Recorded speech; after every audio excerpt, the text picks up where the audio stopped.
ಬಸವ ಬಸವ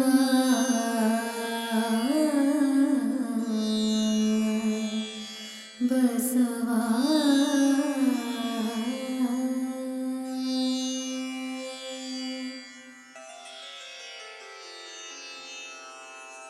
ಹರ ಬಸವಾಯ ನಮಃ ಪ್ರಭು ಬಸವಾಯ ನಮಃ ಗುರು ಬಸವಾಯ ನಮಃ ಲಿಂಗ ಬಸವಾಯ ನಮಃ ಜಂಗಮ ಬಸವಾಯ ನಮಃ ಭಸ್ಮ ಬಸವಾಯ ನಮಃ ರುದ್ರಾಕ್ಷಿ ಬಸವಾಯ ನಮಃ ಮಂತ್ರ ಬಸವಾಯ ನಮಃ ಪಾದೋದಕ ಬಸವಾಯ ನಮಃ ಪ್ರಸಾದ ಬಸವಾಯ ನಮಃ ಚಿನ್ನಿಧಿ ಬಸವಾಯ ನಮಃ ಚಿನ್ನಾದ ಬಸವಾಯ ನಮಃ ಚಿತ್ಬಿಂದು ಬಸವಾಯ ನಮಃ ಚಿತ್ಕಲ ಬಸವಾಯ ನಮಃ ಚಿದಂಗ ಬಸವಾಯ ನಮಃ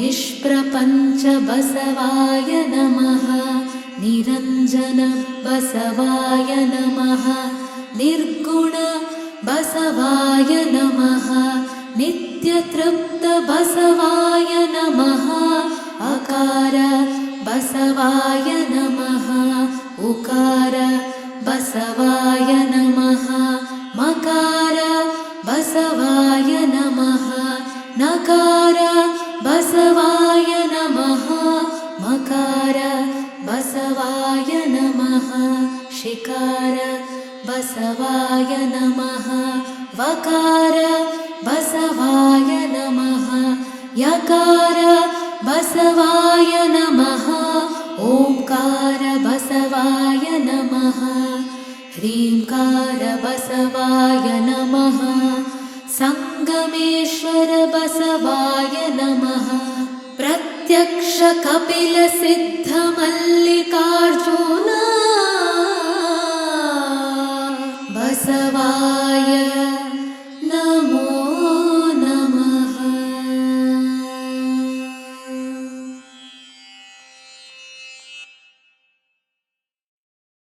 ಬಾ ಎಂಬಲ್ಲಿ ಎನ್ನ ಭವ ಒಳಿಯುತ್ತಯ್ಯ, ಸಾ ಎಂಬಲ್ಲಿ ಸರ್ವಜ್ಞಾನಿಯಾದೆನು, ವಾ ಎಂದು ವಚಿಸುವರೆ ವಸ್ತು ಚೈತನ್ಯಾತ್ಮಕನಾದೆ. ಇಂತಿ ಬಸವಾಕ್ಷರತ್ರಯಗಳು ಎನ್ನ ಸರ್ವಾಂಗದಲ್ಲಿ ವ್ಯಾಪಿಸಿರುವುದ ಕಂಡು ನಾನು ನೀನು ಬಸವ ಬಸವ ಬಸವ ಎನ್ನುತ್ತಿದ್ದೆವಯ್ಯ ಗುಹೇಶ್ವರ. ಬಸವ ಸಮಿತಿಯ ಆನ್ಲೈನ್ ಅರಿವಿನ ಮನೆಯ ಸೋಮವಾರದ ಕಾರ್ಯಕ್ರಮ. ಈ ಕಾರ್ಯಕ್ರಮಕ್ಕೆ ಸಾಕ್ಷಿಯಾಗಿರುವ ವಿಶ್ವದಾದ್ಯಂತ ಹರಡಿರುವ ಎಲ್ಲ ಬಸವಾಭಿಮಾನಿಗಳಿಗೆ, ಬಸವಾನುಯಾಯಿಗಳಿಗೆ ಹೃತ್ಪೂರ್ವಕ ಶರಣಾರ್ಥಿಗಳನ್ನು ಸಲ್ಲಿಸುತ್ತಾ ಇಂದಿನ ವಿಚಾರವನ್ನು ಪ್ರಸ್ತುತಗೊಳಿಸ್ತೇನೆ. ಇಂದಿನ ವಿಚಾರ ಇತ್ತೀಚೆಗೆ ಸರ್ಕಾರ ತೆಗೆದುಕೊಂಡ ಒಂದು ನಿರ್ಣಯ, ಕನ್ನಡ ನಾಡಿನ ಸಾಂಸ್ಕೃತಿಕ ನಾಯಕ ಬಸವಣ್ಣನವರು ಅಂತನ್ನುವಂಥ ಒಂದು ಅಧಿಕೃತವಾದ ಘೋಷಣೆ. ಇದರ ಬಗ್ಗೆ ಬಹಳ ಹಿಂದೆಯೂ ಸಹ ಕೆಲವರು ಸರ್ಕಾರಕ್ಕೆ ಸೂಚನೆ ಕೊಟ್ಟದ್ದುಂಟು. ಅದರ ಬಗ್ಗೆ ಮನವಿಗಳನ್ನು ಕೊಟ್ಟದ್ದು ಇತ್ತು. ಇವೆಲ್ಲ ಅದು ಹಾಗೆ ಸರ್ಕಾರದ ವ್ಯವಸ್ಥೆಗಳಲ್ಲಿ ಸೇರಿ ಹೋಗಿತ್ತು. ಈಗ ಅದಕ್ಕೆ ಕಾಲ ಕೂಡಿ ಬಂದಿದೆ. ಬಸವಣ್ಣನವರನ್ನ ನಾಡಿನ ಸಾಂಸ್ಕೃತಿಕ ನಾಯಕ ಅಂತ ಹೇಳಿ ಸರ್ಕಾರ ಅಧಿಕೃತವಾಗಿ ಗೌರವಿಸಿದೆ. ಸಾಂಸ್ಕೃತಿಕ ನಾಯಕ ಅಂತಂದ್ರೆ ಏನು? ಬಹಳ ಜನ ಇದ್ರ ಬಗ್ಗೆ ತಮ್ಮ ಕುತೂಹಲವನ್ನು ವ್ಯಕ್ತಪಡಿಸಿದ್ದನ್ನು ನಾನು ನೋಡಿದ್ದೇನೆ. ಆದ್ದರಿಂದ ಆ ವಿಚಾರವನ್ನು ಸಾಂಸ್ಕೃತಿಕ ನಾಯಕ ಮತ್ತು ಅದರ ವ್ಯಾಪ್ತಿ ವಿಸ್ತಾರ ಎಷ್ಟು ಅಂತ ಅನ್ನೋದ್ರ ಬಗ್ಗೆ ಕೆಲವು ಮಾತುಗಳನ್ನು ಆಡಬೇಕು ಅಂತ ಹೇಳಿ ಬಸವ ಸಮಿತಿ ಮಾರ್ಗದರ್ಶನ ಮಾಡಿದರ ಪ್ರಕಾರ ಇವತ್ತು ಆ ವಿಚಾರವನ್ನು ನಾನು ಮಾತಾಡ್ತಾ ಇದ್ದೇನೆ. ಸಾಂಸ್ಕೃತಿಕ ನಾಯಕ ನೋಡಿ, ಮುಖ್ಯವಾಗಿ ಒಂದು ಸಂಸ್ಕಾರ, ಒಂದು ಸಂಸ್ಕೃತಿ, ಇವುಗಳು ಪ್ರತಿಯೊಂದು ನೆಲ, ಭಾಷೆ, ಪ್ರದೇಶ ಇವುಗಳದ್ದೆಲ್ಲದರ ಒಂದು ಒಟ್ಟು ಮೌಲ್ಯಮಾಪನದ ನೆಲೆಯಲ್ಲಿ ಅದನ್ನು ನಾವು ಗುರುತಿಸ್ತಾ ಹೋಗ್ತೇವೆ. ನೋಡಿ, ಕನ್ನಡದ ಬಗ್ಗೆ ನಮ್ಮ ಹಿರಿಯ ಕವಿಗಳು ಹೇಳ್ತಾರೆ, ಕುರಿತೋದದೆಯುಂ ಕಾವ್ಯ ಪ್ರಯೋಗ ಪರಿಣತ ಮತಿಗಳ್ ಅಂತ ಹೇಳ್ತಾರೆ. ಕನ್ನಡದ ನಾಡವರ್ಗಳು ಅಂದ್ರೆ ತಾವು ಅಕ್ಷರಜ್ಞಾನಿಗಳಲ್ಲದೆ ಇದ್ರೂ ಸಹ ಉನ್ನತ ಸಂಸ್ಕಾರವಂತರಾಗಿ ಅದರಂತೆ ತಮ್ಮ ಬದುಕನ್ನು ಬದುಕ್ತಾ ಇದ್ದವರು. ರನ್ನ ಹೇಳ್ತಾನೆ, ಕಸವರಮೆಂಬುದು ನೆರೆ ಸೈರಿಸಲಾರ್ಪೊಡೆ ಪರಧರ್ಮಮುಮಂ ಪರ ವಿಚಾರಮುಮಂ ಅಂತ ಹೇಳ್ತಾನೆ. ಕನ್ನಡಿಗರಿಗೆ ಚಿನ್ನ ಅಂತಂದ್ರೆ ಯಾವುದು? ಈ ಒಡವೆ ಮಾಡಿಸುವ ಲೋಹ ಅಂತಲ್ಲ. ಚಿನ್ನ ಅಂತ ಹೇಳಿದ್ರೆ ಕನ್ನಡಿಗರು ಯಾವುದನ್ನ ಚಿನ್ನ ಅಂತ ಭಾವಿಸ್ತಾರೆ ಅಂತ ಹೇಳಿದ್ರೆ, ಇನ್ನೊಬ್ಬರ ಧರ್ಮವನ್ನ, ಇನ್ನೊಬ್ಬರ ವಿಚಾರಗಳನ್ನ ಸೈರಣೆಯಿಂದ ಅದಕ್ಕೆ ಅವಕಾಶವನ್ನ ಕೊಡುವ ನೆಲ ಇದೆಯಲ್ಲ, ಅದನ್ನ ಕನ್ನಡದ ನೆಲ ಅಂತ ಹೇಳಿ ಕವಿ ಹೇಳ್ತಾನೆ. ಕನ್ನಡಿಗರು ಇದನ್ನ ಚಿನ್ನ ಅಂತ ಭಾವಿಸ್ತಾರೆ. ಪರಧರ್ಮಮಂ ಪರ ವಿಚಾರಮಮಂ. ಇದನ್ನೇ ಕನ್ನಡದ ರಾಷ್ಟ್ರಕವಿ ಕುವೆಂಪು ಅವರು ಹೇಳಿದ್ರು, ಸರ್ವ ಜನಾಂಗದ ಶಾಂತಿಯ ತೋಟ. ಇವೆಲ್ಲ ನಮ್ಮ ಕವಿಗಳು, ನಮ್ಮ ಹಿರಿಯರು ಅದನ್ನು ಸಹಜವಾದ ರೀತಿಯಲ್ಲಿ ಉದ್ಗರಿಸಿದಂತಹ ಒಂದು ಅದ್ಭುತವಾದ ಮಾತುಗಳು. ಆದರೆ ಬಸವಣ್ಣನವರು ಕೇವಲ ವಚನಗಳಲ್ಲಿ ಕನ್ನಡದ ಬಗ್ಗೆ, ಕನ್ನಡ ಭಾಷೆಯ ಬಗ್ಗೆ, ಕನ್ನಡದ ವಿಚಾರಗಳ ಬಗ್ಗೆ ನೇರವಾಗಿರ್ತಕ್ಕಂಥ ಹೊಗಳಿಕೆಯ, ಅಭಿಮಾನದ ಮಾತುಗಳನ್ನಾಡಿ ಮೈಮರೆತವರಲ್ಲ. ಇದನ್ನು ವಿಶೇಷವಾಗಿ ತಿಳ್ಕೊಳ್ಬೇಕು. ಸಂಸ್ಕೃತಿ ಅಂತಂದ್ರೆ ಅದು ಥಿಯರಿ. ಅದನ್ನು ನಾವು ಯಾವ ರೀತಿ ಆಚರಣೆಗೆ ತರಬೇಕು ಅದು ಬಹಳ ಮುಖ್ಯ. ವ್ಯಕ್ತಿಗಳಲ್ಲಿಯೂ ಸಹ ಅದು ಸಹಜವಾದ ರೀತಿಯಲ್ಲಿ ಅರಳಬೇಕು. ಸಂಸ್ಕೃತ ಅಂತ ಅಂದ್ರೆ ಅರ್ಥ ಇಷ್ಟೇ, ಸಮ್ಯಕ್ ಕೃತಂ. ಸಂಸ್ಕೃತದಲ್ಲಿ ಸರಿಯಾದ ರೀತಿಯಲ್ಲಿ ಅದನ್ನು ಆಚರಣೆಗೆ ತಂದವರು. ಇದು ಅದಕ್ಕೆ ಬೇಕಾಗ್ತಕ್ಕಂಥ ಮೂಲ ಚಿಂತನೆ ಸಂಸ್ಕಾರ. ಆ ಸಂಸ್ಕಾರವನ್ನ ಸಹಜವಾಗಿ ಆಚರಣೆಗೆ ತರುವಂತಹದ್ದು ಸಂಸ್ಕೃತಿ. ಸಂಸ್ಕಾರ ಮತ್ತು ಸಂಸ್ಕೃತಿ ಇವೆರಡನ್ನ ಜೋಡಿಸಿ ಅವುಗಳಿಗೆ ಹೊಸ ಆಯಾಮವನ್ನು ಕೊಟ್ಟು ಬೆಳೆಸುವಂತಹ ವಿಧಾನ ಇದೆಯಲ್ಲ, ಇದನ್ನು ಸಾಂಸ್ಕೃತಿಕ ಪರಂಪರೆ ಅಂತ ಕರೀತಾರೆ. ಇಲ್ಲಿ ಬಸವಣ್ಣನವರನ್ನ ಸಾಂಸ್ಕೃತಿಕ ನಾಯಕ ಅಂತ ಹೇಳಿದ್ರು. ನೋಡಿ, ಮನುಷ್ಯರಲ್ಲಿ ಇರ್ತಕ್ಕಂಥದ್ದು, ಅಪ್ಪ ಬಸವಣ್ಣನವರ ಬೋಧನೆ ತೆಗೆದುಕೊಳ್ಳಿ, ಯಾವುದೇ ಒಂದು ಲೆಕ್ಕದಲ್ಲಿ, ಯಾವುದೇ ಒಂದು ವಿಚಾರದಲ್ಲಿ ವ್ಯಕ್ತಿಗತವಾಗಿ ಒಬ್ಬರನ್ನ ಕೀಳು, ಒಬ್ಬನನ್ನ ಮೇಲು ಅಂತ ಅನ್ನುವಂಥ ನೆಲೆಯಲ್ಲಿ ಅವರು ಯಾವುದನ್ನೂ ಹೇಳಲಿಲ್ಲ. ಅವರು ಹೇಳಿದರು ಸಕಲ ಜೀವಾವಳಿಗೆ. ನೋಡಿ, ಯಾರು ಉನ್ನತ ಕುಲದವರು ಕನ್ನಡದಲ್ಲಿ, ಕರ್ನಾಟಕದಲ್ಲಿ ನಮ್ಮವರಲ್ಲಿ ಉನ್ನತ ಕುಲದವರು ಯಾರು? ಬ್ರಾಹ್ಮಣ, ಕ್ಷತ್ರಿಯ, ವೈಶ್ಯ, ಶೂದ್ರ ಇವೆಲ್ಲ ಅಲ್ಲ. ಉನ್ನತ ಕುಲದವರು ಯಾರು ಅಂತ ಹೇಳಿದ್ರೆ, ಸಕಲ ಜೀವಾವಳಿಗೆ ಲೇಸ ಬಯಸುವ ಕೂಡಲ ಸಂಗನ ಶರಣರೇ ಕುಲಜರು ಅಂತ ಹೇಳಿದ್ರೆ, ಕೇವಲ ತನ್ನ ಬಳಿಯಲ್ಲ, ಎಲ್ಲರ ಹಿತವನ್ನ, ಎಲ್ಲರ ಲೇಸನ್ನ ಬಯಸುವಂಥ, ಅದು ಮನುಷ್ಯರದಷ್ಟೇ ಅಲ್ಲ, ಪಶು ಪಕ್ಷಿ ಪ್ರಾಣಿ ಖಗ ಮೃಗ ವೃಕ್ಷ ಪ್ರತಿಯೊಂದು ಜೀವಂತವಾಗಿರ್ತಕ್ಕಂಥ ಎಲ್ಲ ವಸ್ತುಗಳಲ್ಲಿ ಅವುಗಳ ಉನ್ನತಿಯನ್ನ, ಅವುಗಳ ವ್ಯವಸ್ಥೆಯನ್ನು ಗುರುತಿಸ್ತಕ್ಕಂಥವ್ರನ್ನ ಕುಲಜರು ಅಂತ ಅಪ್ಪ ಬಸವಣ್ಣ ಕರೆದ್ರು. ಇದು ನೋಡಿ ಎಷ್ಟು ಸ್ವಾರಸ್ಯ ಇದೆ. ಹೌದು, ಇದನ್ನ ಜನಸಾಮಾನ್ಯರ ಹೃದಯಕ್ಕೆ ಮುಟ್ಟಿಸುವುದು ಹೇಗೆ? ಹಿಂದಿನ ವಿಚಾರಗಳಲ್ಲೂ ನಾವು ನೋಡ್ತೇವೆ, ಎಲ್ಲರೂ ಸಂಪೂರ್ಣವಾಗಿರಬೇಕು, ಉತ್ತಮವಾದಂಥ ಉದಾರ ಚರಿತ್ರೆ ಉಳ್ಳವರಿಗೆ ಪ್ರಪಂಚವೇ ನಮ್ಮ ಮನೆ ಅಂತ ಭಾವಿಸ್ತಾರೆ ಅಂತ ಹೇಳಿ ಇವನ್ನೆಲ್ಲ ಶ್ಲೋಕಗಳನ್ನು ಹೇಳಿಬಿಟ್ರು. ಉದಾರ ಚರಿತಾನಂತು ವಸುಧೈವ ಕುಟುಂಬಕಂ ಇವೆಲ್ಲ ಮಾತುಗಳಾದವು, ಆದರೆ ಕೃತಿಗೆ ಬರುವಂಥ ಸನ್ನಿವೇಶ ಬರಲಿಲ್ವಲ್ಲ. ಬೇಕಾದಷ್ಟು ಜನಗಳನ್ನು ನಾವು ನಮ್ಮ ಜನ ಗುರುತಿಸಿದ್ದಾರೆ. ಸಾಂಸ್ಕೃತಿಕ ನಾಯಕರು, ಸಾಂಸ್ಕೃತಿಕ ವ್ಯವಸ್ಥೆ ಅಂತ ಅನ್ನುವಂಥ ಮಾತನ್ನು ಗುರುತಿಸಿದ್ದಾರೆ. ಆದರೆ ಅವರು ಸಾಂಸ್ಕೃತಿಕ ಬೋಧಕರನ್ನು ಗುರುತಿಸಿದ್ದಾರೆ ಹೊರತು ಸಾಂಸ್ಕೃತಿಕ ನೆಲೆಯನ್ನು ತಮ್ಮ ಆಚರಣೆಗೆ ತರುವಂಥ ವ್ಯವಸ್ಥೆಯನ್ನು ಗುರುತಿಸುವಂಥದ್ದು ಬಹಳ ಮುಖ್ಯ ಆಗ್ತದೆ. ಅದು ಬಸವಣ್ಣನವರಲ್ಲಿ ಮಾತ್ರ ಕಾಣುವಂಥದ್ದು ಅನ್ನೋದನ್ನು ನಾವು ವಿಶೇಷವಾಗಿ ತಿಳ್ಕೊಳ್ಬೇಕು. ನೋಡಿ, ಬಸವಣ್ಣನವರು ಎಲ್ಲಿಯೂ ಮೇಲೆ ಕುಂತು ಹೀಗೆ ನಡೆಯುವುದು ನಮ್ಮ ಸಂಸ್ಕೃತಿ, ಹೀಗಿರಬೇಕು ಅಂತ ಅನ್ನುವಂಥ ಬೋಧನೆಯನ್ನು ಮಾಡಲಿಕ್ಕೆ ಹೋಗಲಿಲ್ಲ, ಎಲ್ಲೂ ಉಪನ್ಯಾಸಗಳನ್ನು ಕೊಡಲಿಲ್ಲ. ಆದರೆ ಅವರು ಎಲ್ಲರ ಮನಸ್ಸಿನ ಮೇಲೆ ಪ್ರಭಾವ ಬೀರುವಂತೆ ಆ ಉನ್ನತ ಗುಣಗಳನ್ನು ತಾವು ತಮ್ಮ ಬದುಕಿನಲ್ಲಿ ಅಳವಡಿಸಿಕೊಂಡು ಅವರು ನಡೆದು ತೋರಿಸಿದ್ರು. ಅವರ ಮಾತು ಕಡಿಮೆ ಇದ್ದರೂ ಅವರ ಮಾಡುವಿಕೆ ಆ ಒಂದು ಸಹಜವಾದ ಮಾತನ್ನ ಎಲ್ಲರ ಹೃದಯದ ಹತ್ತಿರಕ್ಕೆ ತೆಗೆದುಕೊಂಡು ಹೋಗುವಂಥ ಒಂದು ವ್ಯವಸ್ಥೆ ಆಯಿತು. ನೋಡಿ, ಬಸವಣ್ಣನವ್ರದ್ದು ನೋಡಿ, ದ್ವೈತ, ಅದ್ವೈತ, ವಿಶಿಷ್ಟಾದ್ವೈತ, ಅದು ಇದು, ಈ ವೇದಾಂತ, ಈ ಲೆಕ್ಕದಲ್ಲಿ ಹೇಳೋ ಅಂಥ ವಿಧಾನಗಳು ಅವ್ರು ಹೋಗಲೇ ಇಲ್ಲ.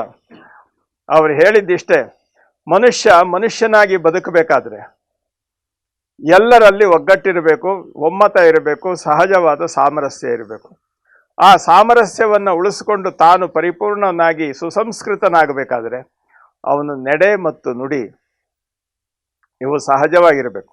ಅಪ್ಪ ಬಸವಣ್ಣನವರು ನೀನು ನಡೆ ನುಡಿ ಶುದ್ಧ ಮಾಡಿಕೋ ಅಂತ ಎಲ್ಲೂ ಭಾಷಣ ಮಾಡಲಿಲ್ಲ, ಅವರು ಎಲ್ಲೂ ಉಪದೇಶ ಮಾಡಲಿಲ್ಲ. ಆದರೆ ಅವರು ಹೇಳಿದ ಒಂದು ಮಾತು ಗಮನಿಸಿ, ಭಕ್ತಿ ಸುಭಾಷೆಯ ನುಡಿವೆ. ಭಕ್ತಿ ಅಂತ ಹೇಳಿದ್ರೆ ಹೊಗಳಿಕೆ ಅಥವಾ ದೇವರನ್ನ ನಾವು ಸ್ತುತಿ ಮಾಡುವಂಥದ್ದಲ್ಲ. ಭಕ್ತಿ ಅಂದರೆ ಬಸವಣ್ಣನವರ ದೃಷ್ಟಿಯಲ್ಲಿ ಭಕ್ತಿ ಅಂತಂದರೆ ನಡೆನುಡಿಗಳು ಒಟ್ಟಿಗೆ ಸೇರಿದ್ದು ಭಕ್ತಿ. ನಮ್ಮ ಮನಸ್ಸು ಯಾವ ರೀತಿ ಇದೆಯೋ ಆ ರೀತಿ ನಮ್ಮ ಮಾತಿರಬೇಕು. ನಮ್ಮ ಮಾತಿನಲ್ಲಿ ಸೌಜನ್ಯ, ಮನುಷ್ಯನಲ್ಲಿ ಕುಹಕ ಇದ್ದರೆ, ಮನಸ್ಸಿನಲ್ಲಿ ಕುಹಕ ಇದ್ದರೆ ಅದು ವ್ಯವಹಾರ ಅಲ್ಲ. ಎರಡನ್ನೂ ಸಮಾನವಾಗಿ ಗುರುತಿಸುವಂಥ ವ್ಯವಸ್ಥೆ ಇರಬೇಕು. ಅದನ್ನು ಭಕ್ತಿ ಎಂದರು.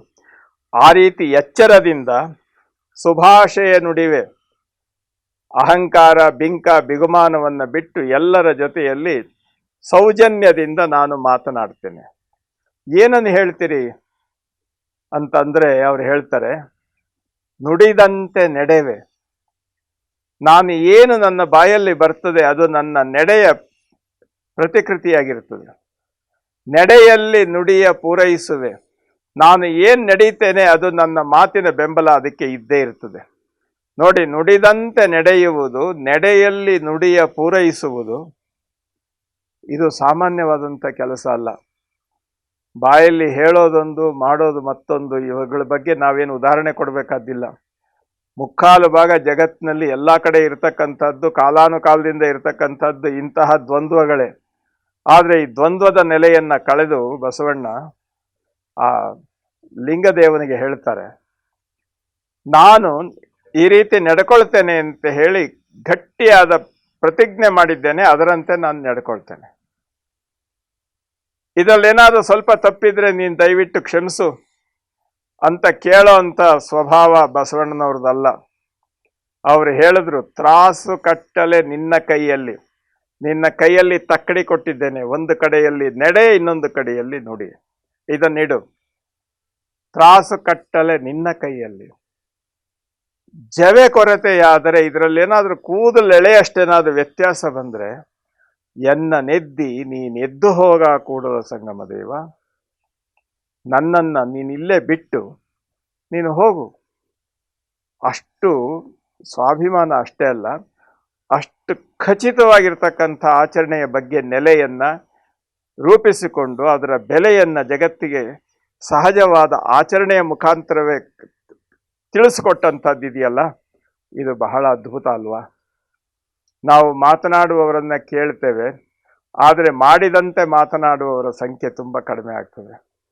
ಮಾತನಾಡುವುದು ದೊಡ್ಡದಲ್ಲ, ಉಪದೇಶ ಮಾಡುವುದು ದೊಡ್ಡದಲ್ಲ, ತಾನು ಅದರಂತೆ ಬದುಕುವ ಮುಖಾಂತರವಾಗಿ. ನೋಡಿ, ಯಾರಾದರೂ ಉತ್ತಮವಾದ ಕೆಲಸ ಮಾಡೋರನ್ನ ನೋಡಿ ಅದರಿಂದ ಕಲ್ತ್ರೆ ಆ ಮನುಷ್ಯ ಯಾವತ್ತೂ ಸಹ ಅದನ್ನು ಮರೀಲಿಕ್ಕೆ ಸಾಧ್ಯ ಇಲ್ಲ.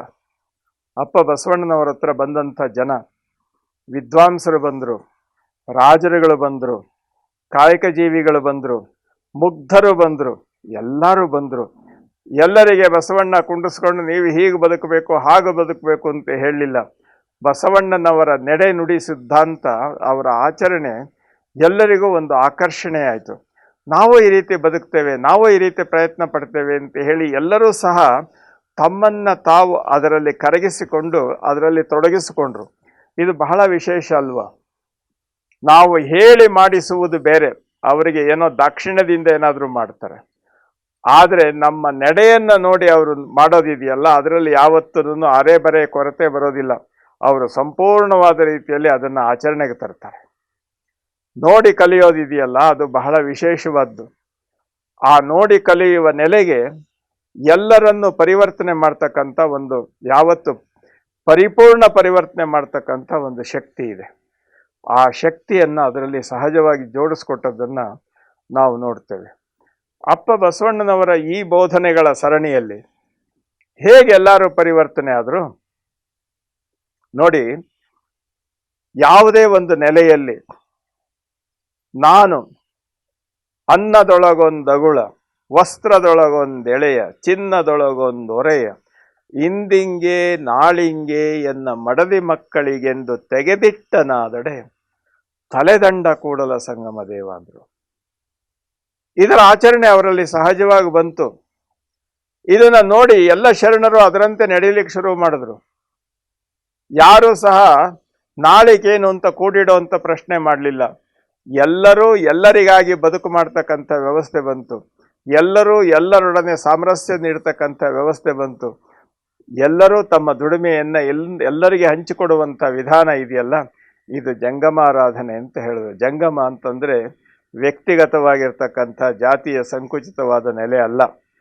ಜಂಗಮ ಅಂತಂದರೆ ಜಗದ್ಭರಿತವಾಗಿರ್ತಕ್ಕಂಥ ಎಲ್ಲರ ಸಮೂಹ ಶಕ್ತಿ ಇದೆಯಲ್ಲ, ಅದು ಜಂಗಮ. ಅಪ್ಪ ಬಸವಣ್ಣ ಹೇಳ್ತಾರೆ, ಮರ್ತ್ಯಲೋಕದೊಳಗಣ ಮಹಾಗಣಗಳೆಲ್ಲರೂ ಸಾಕ್ಷಾತ್ ಜಂಗಮಲಿಂಗ.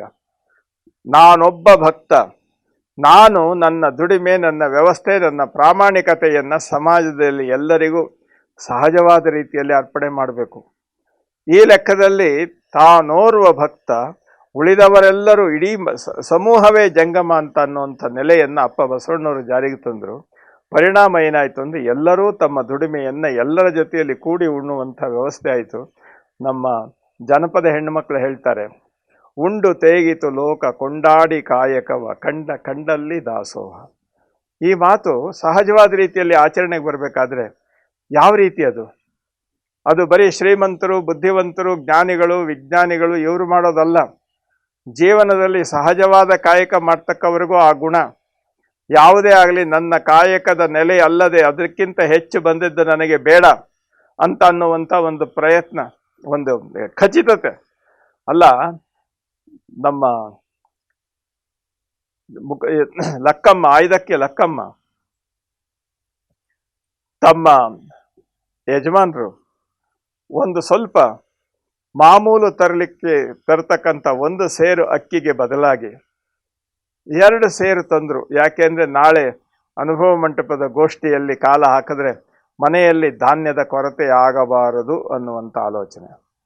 ಆದರೆ ಆ ತಾಯಿ ಏನು ಹೇಳಿದ್ರು, ಒಮ್ಮನವಲ್ಲದೆ ಇಮ್ಮನವನ್ಯಾಕೆ ತಂದಿರಿ, ಆಸೆ ಎಂಬುದು ಅರಸರಿಗಲ್ಲದೆ ಭಕ್ತರಿಗೆ ಉಂಟೆ, ರೋಷವೆಂಬುದು ಯಮಧೂತರಿಗಲ್ಲದೆ ಅಜಾತರಿಗುಂಟೆ, ಈ ಸಕ್ಕಿ ಆಸೆ ಯಮಗೇಕೆ, ತೆಗೆದುಕೊಂಡು ಹೋಗಿ ಕೊಟ್ಟು ಬನ್ನಿ, ಈಶ್ವರನೊಪ್ಪ ಇದನ್ನು ಅಂತ ಹೇಳಿ ವಾಪಸ್ ಕಳಿಸೋದು.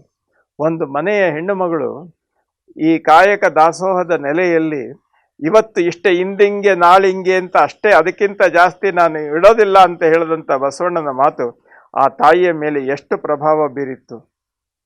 ಪ್ರತಿಯೊಂದು ಮನೆಯಲ್ಲೇ ಇದೇ ರೀತಿ ವ್ಯವಸ್ಥೆ. ಅದು ತಾನು ಮಾಡುವ ಕೆಲಸವನ್ನು ಎಚ್ಚರಿಕೆಯಿಂದ ತಾನೇ ಅದನ್ನು ಇಂಟರ್ನಲ್ ಆಡಿಟಿಂಗ್ ಮಾಡ್ಕೊಳ್ಬೇಕು, ತಾನೇ ಅದನ್ನು ಸುಧಾರಿಸ್ಕೊಳ್ಬೇಕು. ತಾನು ಮಾಡುವುದನ್ನು ಸರಿಯಾದ ರೀತಿಯಿಂದ ನನ್ನ ಮನ ಒಪ್ಪಿದಂತೆ ಆ ಕೆಲಸ ಮಾಡಿ ಎಲ್ಲರ ಜೊತೆಯಲ್ಲಿ ಅದನ್ನು ಹಂಚಿಕೊಳ್ಬೇಕು. ಎಲ್ಲರೂ ತೃಪ್ತಿ ಪಡುವ ಹಾಗೆ ಮಿಕ್ಕಿದ್ದನ್ನು ನಾನು ತೆಗೆದುಕೊಳ್ಬೇಕು. ಇದಿಷ್ಟೇ ಜಗತ್ತಿನ ಬದುಕು. ಅದ್ರ ಮೇಲೆ ಏನು ಬೇಕಾಗಿಲ್ಲ ನಮಗೆ. ರೋಗ ಬಂದರೆ ನರಳು, ವ್ಯಾಧಿ ಬಂದರೆ ಒರಲು, ಮರಣ ಬಂದರೆ ಸಾಯಿ. ಅದಕ್ಕೆ ಆ ದೇವರ ಹಂಗೇಕೆ ಎಂಬಾತ ಭಾಪು ಲದ್ದೆಯ ಸೋಮ. ನೋಡಿ, ಲದ್ದೆ ಸೋಮಣ್ಣವ್ರದ್ದು ಒಂದು ವಚನ ಎಷ್ಟು ಅದ್ಭುತವಾಗಿ ಹೇಳ್ತದೆ ಇದು. ಅವ್ರು ಒಂದು ಮಾತು ಹೇಳ್ತಾರೆ, ಮೊದಲ ಮಾತು, ಆವಾವ ಕಾಯಕವ ಮಾಡಿದರೂ ಸ್ವಕಾಯಕವ ಮಾಡಿ. ನೀನು ಏನೇ ಕೆಲಸ ಮಾಡು, ನಿನ್ನ ಮನಸ್ಸು ಒಪ್ಪಿದ ಕೆಲಸ ಮಾಡು, ಇನ್ನೊಬ್ಬರ ದಾಕ್ಷಿಣ್ಯಕ್ಕೆ ಕೆಲಸ ಮಾಡಬೇಡ. ಬಂದುದ ಅನುವರಿದು, ನೀನು ಏನು ಅದರಿಂದ ನೀನು ಸಂಪಾದನೆ ಮಾಡ್ತೀಯ, ಏನು ನಿನಗೆ ಬರುತ್ತೆ ಪ್ರತಿಕ್ರಿಯೆಯಾಗಿ, ಅದನ್ನ ಎಚ್ಚರದಿಂದ ಗುರುಲಿಂಗ ಜಂಗಮಕ್ಕರ್ಪಿಸಿ. ಗುರು ಲಿಂಗ ಜಂಗಮ ಅಂದ್ರೆ ವ್ಯಕ್ತಿ ಅಥವಾ ತತ್ವ ಅಲ್ಲ. ಗುರು ಅಂತಂದ್ರೆ ಅರಿವು. ನಾನು ದುಡಿದಿದ್ದು ಮಾರ್ಗ ಸರಿಯಾಗಿದೆಯಾ, ಸರಿಯಾಗಿ ಅದಕ್ಕೆ ತಕ್ಕಂತೆ ತೆಗೆದುಕೊಂಡಿದ್ದೀನಾ ಅಂತ ಅನ್ನುವಂಥ ಅರಿವಿರಬೇಕು. ಲಿಂಗ ಮಾಡುವ ಕೆಲಸವನ್ನ ಬೇಕಾಬಿಟ್ಟಿ ಮಾಡದೆ ಖಚಿತವಾಗಿ ಮಾಡಿದ್ದೀನ ಅಂತನ್ನುವಂಥ ತೀಕ್ಷ್ಣವಾದಂಥ ಇನ್ವಾಲ್ವ್ಮೆಂಟ್ ಇದೆಯಲ್ಲ, ಅದು ಲಿಂಗ. ಬಂದದ್ದು ಇಡೀ ಸಮಾಜಕ್ಕೆ ತೊಂದರೆ ಆಗಬಾರ್ದು, ಎಲ್ಲರಿಗೂ ಉಪಯೋಗ ಆಗಬೇಕು ಅಂತ ಅನ್ನುವುದು ಜಂಗಮ. ಇದಕ್ಕೆ ಅರ್ಪಿಸಿ ಒಕ್ಕುದ ಹಾರೈಸಿ ಮಿಕ್ಕುದ ಕೈಗೊಂಡು ಸುಖದಿಂದಿರ್ಪುದು. ನೋಡಿ, ಆ ಶರಣಂದು ಒಂದೇ ವಚನ ಸಿಕ್ಕಿರೋದು ಇಡೀ ಸಮಗ್ರ ವಚನ ಸಂಪುಟದಲ್ಲಿ, ಲದ್ದೆಯ ಸೋಮಣ್ಣನವರ ಒಂದು ವಚನ. ಇದು ಎಷ್ಟು ಅದ್ಭುತವಾದ ರೀತಿಯಲ್ಲಿ ಮನುಷ್ಯ ಬದುಕನ್ನು ಹೇಗೆ ಬದುಕಬೇಕು ಅಂತ ಅನ್ನುವಂಥ ಬಸವಣ್ಣನವರ ಬೋಧೆ ಹೇಗೆ ಪ್ರತಿಯೊಬ್ಬ ಶರಣರ ನಡೆನುಡಿಗಳಲ್ಲಿ ಹೇಗೆ ಅರಳುಗಟ್ಟಿತ್ತು ಅನ್ನೋದಿದೆಯಲ್ಲ, ಇದು ಬಹಳ ಮುಖ್ಯ. ಇದು ಇನ್ನೊಂದು ಮಾತು ಹೇಳ್ತಾರೆ ಅಪ್ಪ ಬಸವಣ್ಣನವರು ಇನ್ನೊಂದು ಮಾತು ಹೇಳ್ತಾರೆ, ಯಾವುದೇ ಒಂದು ವ್ಯವಸ್ಥೆಯಲ್ಲಿ ಒಂದು ಎಚ್ಚರಿಕೆ ನಮಗಿರಬೇಕು. ಆ ಎಚ್ಚರಿಕೆ ಇದೆಯಲ್ಲ, ಅದು ಯಾವತ್ತೂ ನಮ್ಮನ್ನ ದಾರಿ ತಪ್ಪಿಸಬಾರದು. ಅದಕ್ಕೋಸ್ಕರ ಅವರು ಸಹಜವಾಗಿ ಎಲ್ಲರಿಗೆ ಒಂದು ಮಾರ್ಗದರ್ಶನ ನೀಡುತ್ತಾರೆ. ಮಾರ್ಗದರ್ಶನ ನೀಡೋದು ಅಂತಂದ್ರೆ ಅವ್ರದ್ದೇ ನೀನು ಹೀಗೆ ಬದುಕು ಅಂತ ಹೇಳೋದಿಲ್ಲ ಅಂತ ಹೇಳಿದ್ದೀನಿ ನಾನು. ಅವ್ರು ಹೇಳ್ತಾರೆ, ಎಷ್ಟು ಅದ್ಭುತವಾದ ರೀತಿಯಲ್ಲಿ ತನ್ನ ನಡೆ ಮತ್ತು ತನ್ನ ನುಡಿ ಮಾಡುವಂತಿರಬೇಕು, ಮಾಡದಂತಿರಬೇಕು, ಮಾಡುವ ಮಾಟದಲ್ಲಿ ತಾನಿಲ್ಲದಿರಬೇಕು. ನಾನು ಏನು ಕೆಲಸ ಮಾಡ್ತೇನೆ ಅದನ್ನು ಶ್ರದ್ಧೆಯಿಂದ ಮಾಡಬೇಕು. ಇದನ್ನು ನಾನೊಬ್ಬನೇ ಮಾಡುವುದು ಅಂತ ಅನ್ನುವ ಅಹಮಿಕೆ ಇರಬಾರ್ದು. ಆ ಮಾಡುವ ಮಾಟದಲ್ಲಿ ಹೇಗಿರಬೇಕು, ಮಾಡುವ ಮಾಟದಲ್ಲಿ ತಾನಿಲ್ಲದಿರಬೇಕು. ಇದು ನನ್ನಿಂದನೇ, ಕಾಪಿರೈಟ್ ಬೇಕಾಗಿಲ್ಲ ನಮಗೆ. ನಾವು ಮಾಡುವಂಥ ಕೆಲಸ ಸಹಜವಾದ ರೀತಿಯಲ್ಲಿ ಮೂಡಿ ಬರಬೇಕು. ಮತ್ತು ಅಷ್ಟೇ ಅಲ್ಲ, ಕೂಡಲ ಸಂಗಮ ದೇವನ ನೆನೆಯುತ್ತ ನೆನೆಯುತ್ತ ನೆನೆಯದಂತಿರಬೇಕು. ಇದು ನಾನು ಮಾಡದೆ, ಮಾಡುವವರೆಗೆ ನನ್ನದು. ಅದನ್ನು ಮಾಡಿದ ಮೇಲೆ ಅದರಿಂದ ಬಂದಂಥ ಪರಿಪೂರ್ಣವಾದಂಥ ವಸ್ತುವನ್ನು ನೋಡಿ ಆನಂದ ಪಡಬೇಕಾದಲ್ಲಿ ನಾನು ಅನ್ನುವ ಅಹಂಕಾರ ಬಿಟ್ಟು ಅದರಲ್ಲಿ ನಾನು ಮುಗ್ಧನಾಗಿರಬೇಕು. ಮತ್ತು ಇದು ನನ್ನಿಂದ ಆಯಿತು ಅನ್ನೋದನ್ನು ಮರೆತು ಮುಂದಿನ ಕೆಲಸ ನೋಡ್ತಾ ಹೋಗ್ತಾ ಇರಬೇಕು. ಎಷ್ಟು ಸಹಜವಾದ ರೀತಿಯಲ್ಲಿ ಬದುಕನ್ನು ಬೆಳಕನ್ನಾಗಿಸುವಂಥ ಪ್ರಯತ್ನ ಅಪ್ಪ ಬಸವಣ್ಣ ಮಾಡಿದ್ರು. ಇದನ್ನು ಬಹಳ ಸೂಕ್ಷ್ಮವಾದಂಥ ರೀತಿಯಿಂದ ನೀವು ಗಮನಿಸಿ. ಇವತ್ತು ನಮ್ಮ ನೆಲೆ ಹೇಗಿದೆ? ಎಲ್ಲರೂ ತಮ್ಮ ದೊಡ್ಡತನಕ್ಕೆ ತಮ್ಮನ್ನು ತಾವು ಸಾಕಷ್ಟು ತೊಡಗಿಸ್ಕೊಂಡಿದ್ದಾರೆ. ಆದರೆ ಬಸವಣ್ಣನವರು ಹೇಳೋವಂಥ ಮಾತಿದೆಯಲ್ಲ, ಇದು ಬಹಳ ವಿಶೇಷವಾದ್ದು. ಒಂದು 2-3 ವಚನದಲ್ಲಿ ಈ ಬಗ್ಗೆ ತೀಕ್ಷ್ಣವಾದಂಥ ನುಡಿಗಳನ್ನು ನುಡಿತಾರೆ ನೋಡಿ. ಕಾಗೆ ವಿಷ್ಟಿಸುವ ಹೊನ್ನ ಕಲುಷಬಹುದಕ್ಕಿಂತ, ಅಂದರೆ ದೇವಸ್ಥಾನದ ದೊಡ್ಡ ಕಲುಷ, ಆ ಕಲುಷದ ಮೇಲೆ ಯಾವುದೋ ಕಾಗೆ ಕೂತ್ಕೊಳ್ತದೆ, ಅದರ ಮೇಲೆ ಮಲವಿಸರ್ಜನೆ ಮಾಡಿಬಿಡುತ್ತೆ. ಕಾಗೆ ವಿಷ್ಟಿಸುವ ಹೊನ್ನ ಕಲಶಬಹುದಕ್ಕಿಂತ ನಿಮ್ಮ ಶರಣರ ಜೋಗೈಸುವ ಚೆಮ್ಮಾವುಗೆಯ ಮಾಡಯ್ಯ. ಒಬ್ಬ ಸಾಮಾನ್ಯ ವ್ಯಕ್ತಿಯ ಕಾಲಿಗೆ ಮುಳ್ಳು ಚುಚ್ಚದಂತೆ, ಕಲ್ಲು ಒತ್ತದಂತೆ ಕಾಪಾಡುವಂಥ ಚೆಮ್ಮಾವುಗೆ ಮಾಡು ನಾನು ಕಲಶ ಆಗೋದು ಬೇಕಾಗಿಲ್ಲ.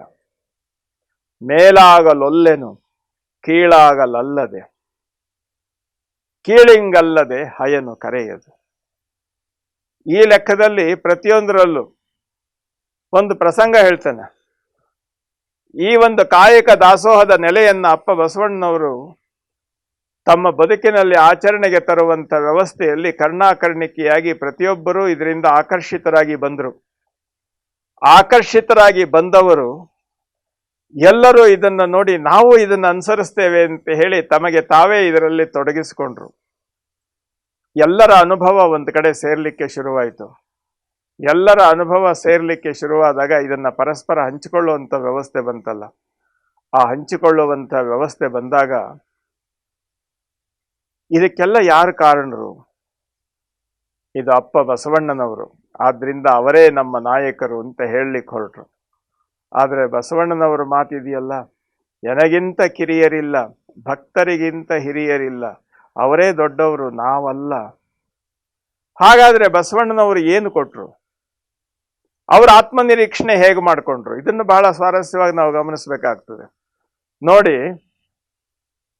ನಡೆ ನುಡಿ ಸಿದ್ಧಾಂತ, ನಾನು ನಡೆಯೋದು ಮತ್ತು ನುಡಿಯೋದು ಇವುಗಳಲ್ಲಿ ಸಮನ್ವಯ ಇದೆಯಾ? ಎಲ್ಲ ಕಡೆ ಹುಡುಕಿದ್ರು, ಅಲ್ಲಿ ಕಂಡದ್ದು ಬೇರೆ. ಏನಯ್ಯ ವಿಪ್ರರು ನುಡಿದಂತೆ ನಡೆಯರು, ತಮಗೊಂದು ಬಟ್ಟೆ ಶಾಸ್ತ್ರಕ್ಕೊಂದು ಬಟ್ಟೆ. ತಾವು ಹೇಳೋದೊಂದು ನುಡಿಯೋದೊಂದು. ಇವರೆಲ್ಲ ವಿದ್ವಾಂಸರು. ಹೇಗೆ ನಾನು ಬದುಕಬೇಕು? ನಡೆ ನುಡಿ ಎರಡು ಸೇರಿದ್ದು ಭಕ್ತಿ.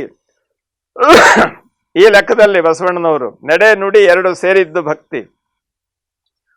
ಆ ನೆಲೆಯಲ್ಲಿ ಯೋಚನೆ ಮಾಡಿದಾಗ ಈ ಕೊಟೇಶನ್ ಸಂಸ್ಕೃತಿಯ ಈ ವಿದ್ವತ್ ಪ್ರಪಂಚದಿಂದ ಹೊರಗೆ ಬಂದು ಅವರು ಯೋಚನೆ ಮಾಡಿದ್ರು, ಭಕ್ತಿ ಇಲ್ಲದ ಬಡವ ನಾನಯ್ಯ, ನಡೆನುಡಿಗಳನ್ನು ಜೋಡಿಸುವಂಥ ನೆಲೆಯಲ್ಲಿ ನಾನು ಸಾಕಷ್ಟು ಹಿಂದೆ ಇದ್ದೇನೆ. ಹಾಗಾದ್ರೆ ಏನು ಮಾಡಬೇಕು? ನನ್ನ ಕೊರತೆ ಗೊತ್ತಾದ ಮೇಲೆ ಅದನ್ನ ತುಂಬಿಕೊಳ್ಬೇಕಲ್ಲ. ಯಾರಲ್ಲಿ ಇದನ್ನ ಸ್ಫೂರ್ತಿಯನ್ನ ಪಡಿಬೇಕು? ದೊಡ್ಡ ದೊಡ್ಡ ಗುರುಗಳು, ಜಗದ್ಗುರುಗಳು ಅಥವಾ ದೊಡ್ಡ ದೊಡ್ಡ ವಿದ್ವಾಂಸರು, ಇವರುಗಳ ಬಳಿ ಬಸವಣ್ಣನವರು ಈ ಪ್ರಶ್ನೆ ತೆಗೆದುಕೊಂಡು ಹೋಗಲಿಲ್ಲ.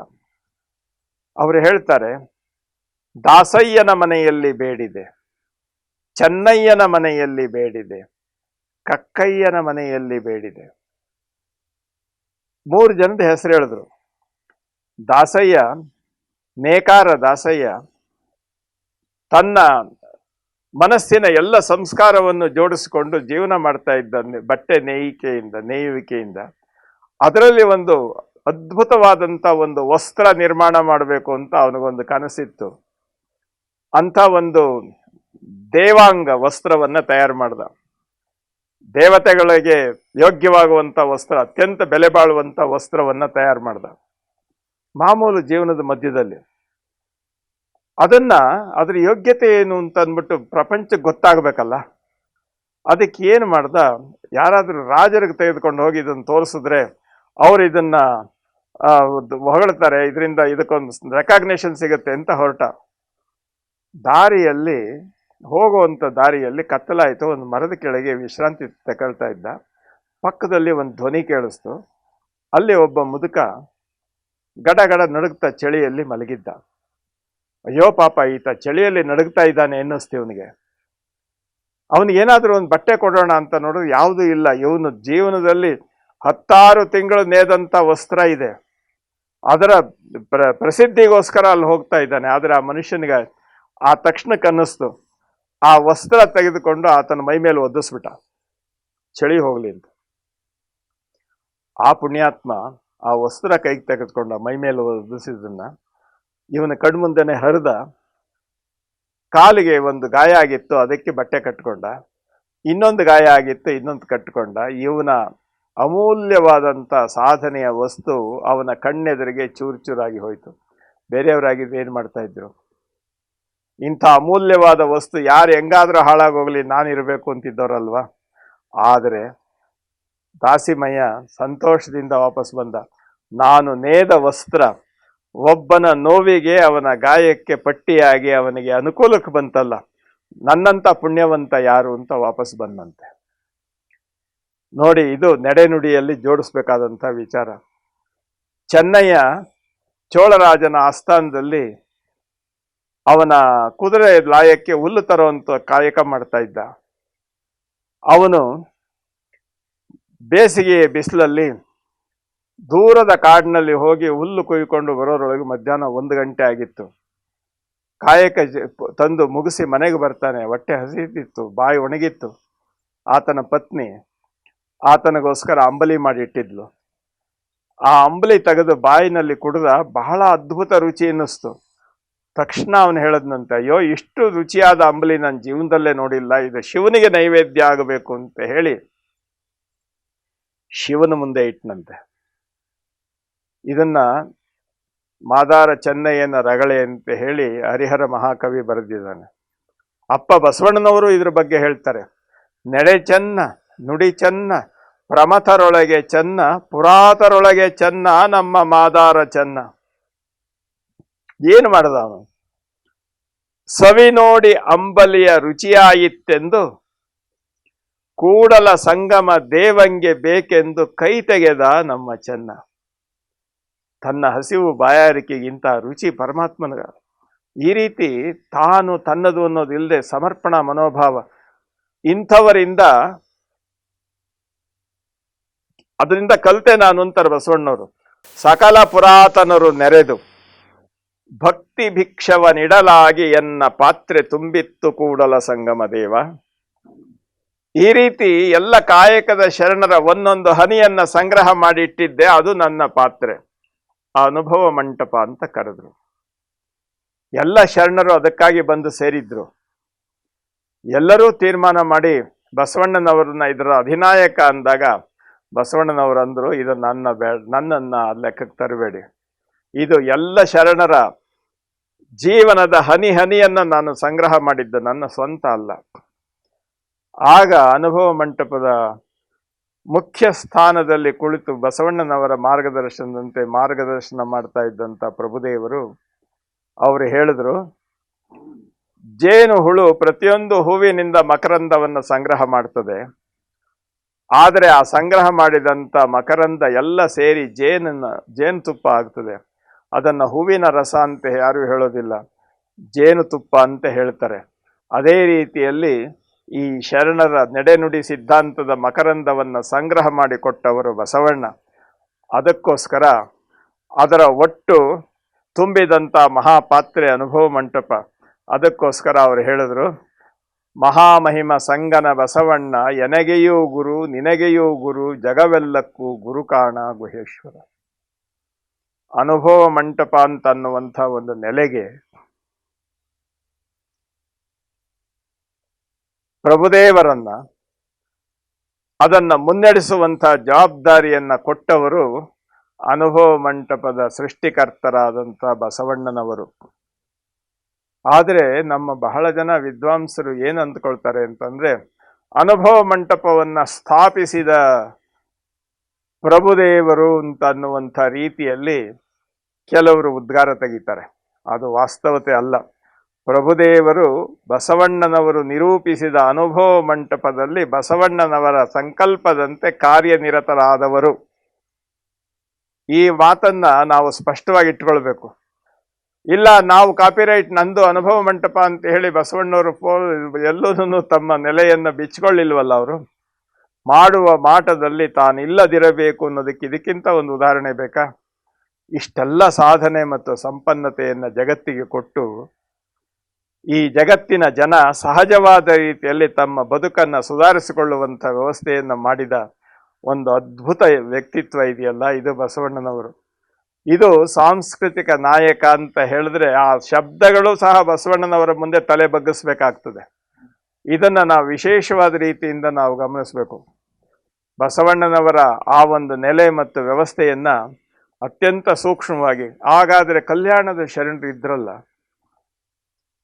ಲಕ್ಷದ ಮೇಲೆ 96,000 ಜನ, ಕಸಗುಡಿಸುವ ಸತ್ಯಕ್ಕನಿಂದ ಹಿಡಿದು ಎಷ್ಟು ಜನ, ಆ ಮಾದಾರ ಚೆನ್ನಯ್ಯ, ಡೋಹಾರ ಕಕ್ಕಯ್ಯ, ಅಷ್ಟೇ ಅಲ್ಲ ಎಷ್ಟು ಜನ ಪ್ರಭುದೇವರ ಜೊತೆಯಲ್ಲಿ ಇವರು ಮಡಿವಾಳ ಮಾಜಿ ತಂದೆ, ಮೇದಾರ ಕೇತಯ್ಯ, ಅಂಬಿಗರ ಚೌಡಯ್ಯ ಮುಂತಾದವರೆಲ್ಲ ನೂರಾರು ಜನ ಬೇರೆ ಬೇರೆ ಕಾಯಕದವರು, ಸತ್ತಿಗೆ ಕಾಯಕದವರು.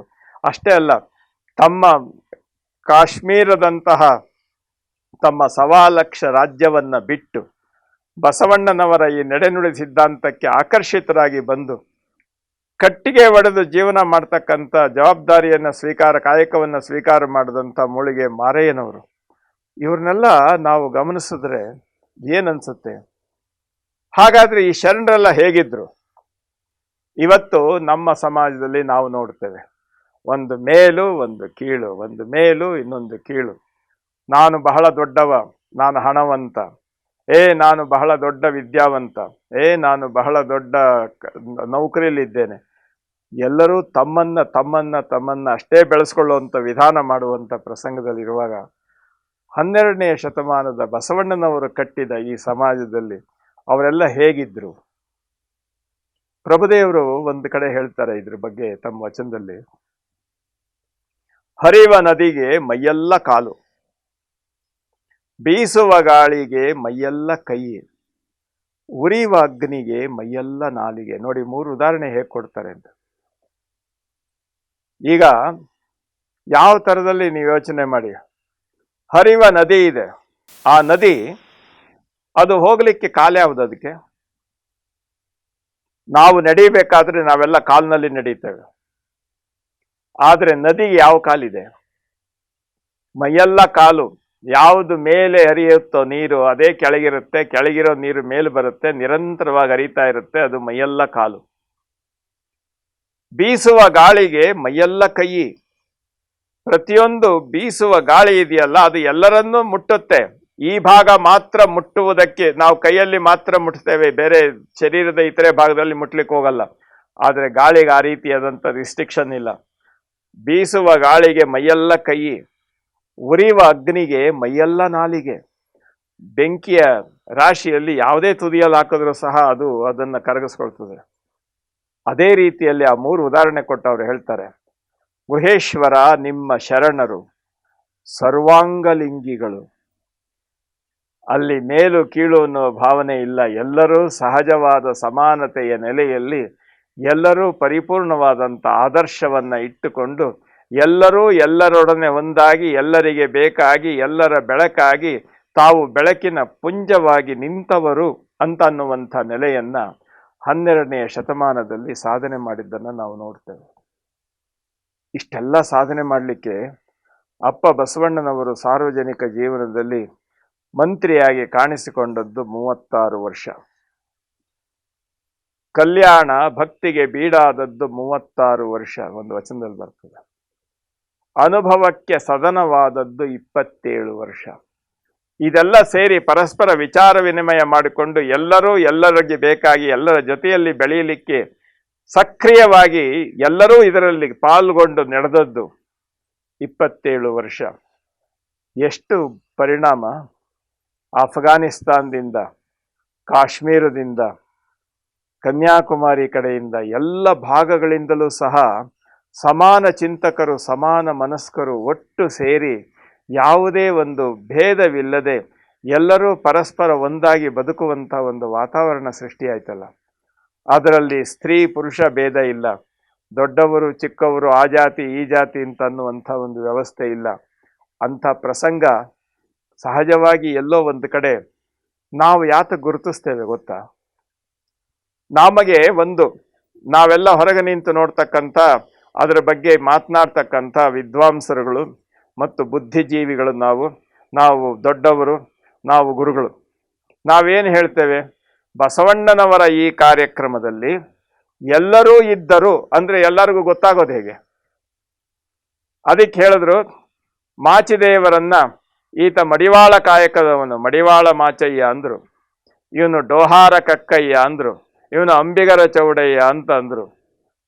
ಹೀಗೆ ಅವರು ಮಾಡುವ ಕಾಯಕದಿಂದ ಅವರನ್ನು ಗುರುತಿಸ್ಲಿಕ್ಕೆ ಶುರು ಮಾಡಿದ್ರಲ್ಲ.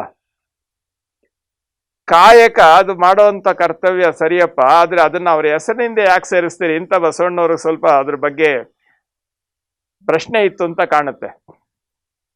ಅವ್ರು ಒಂದು ವಚನದಲ್ಲಿ ಹೇಳ್ತಾರೆ, ಸೆಟ್ಟಿ ಎಂಬೆನೆ ಸಿರಿಯಾಳನ,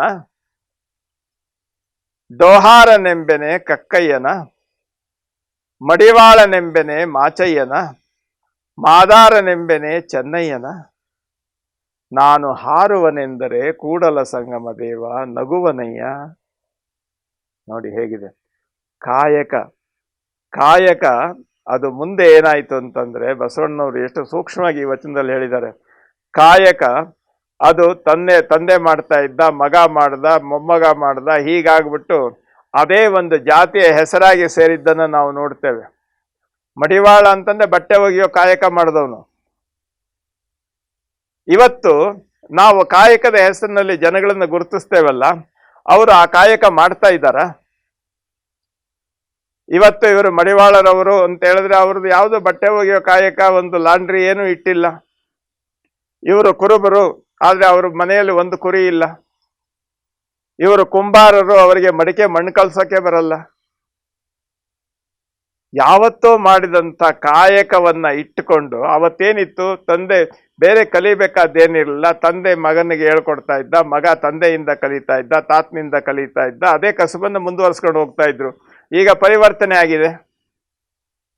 ಆ ಕಸುಬು ಮಾಡುವಂತ ನೆಲೆ ಅಷ್ಟನ್ನೇ ಗಮನಿಸ್ಬೇಕೆ ಹೊರತುನು ಅದನ್ನ ಮುಂದೆ ಇಟ್ಟುಕೊಂಡು ತನ್ನ ಗುಂಪುಗಾರಿಕೆಯನ್ನ ಬೆಳೆಸುವಂತ ಯೋಜನೆಗಳು ಬಂತಲ್ಲ, ಇದು ಆಗಬಾರದು ಅಂತಲೇ ಬಸವಣ್ಣವ್ರು ಇದನ್ನು ಹೇಳಿದ್ದಾರೆ. ಯಾವತ್ತೇ ಆಗಲಿ ಕಾಯಕ ಬೇರೆ. ಹಾಗಾದ್ರೆ ಕಾಯಕದಿಂದ ಮನುಷ್ಯನನ್ನ ಗುರುತಿಸಬಾರ್ದು, ವ್ಯಕ್ತಿತ್ವದಿಂದ ಗುರುತಿಸು.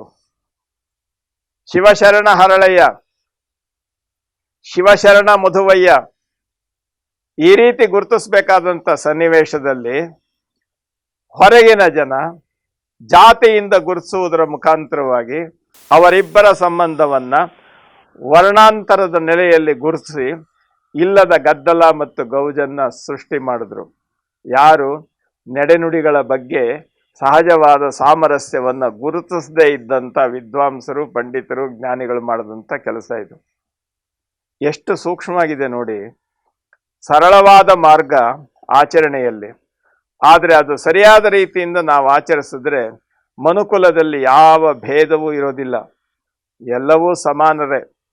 ನೋಡಿ, ಒಂದು ಸಹಜವಾದ ಒಂದು ಉದಾಹರಣೆ ಹೇಳ್ತೇನೆ ನಾವು ಭಾರತೀಯರು, ಪಕ್ಕದವರು ಚೈನೀಯರು, ಈ ಕಡೆ ಬರ್ಮಿಯರು, ಆ ಕಡೆ ಜಪಾನ್ ದೇಶದವರು.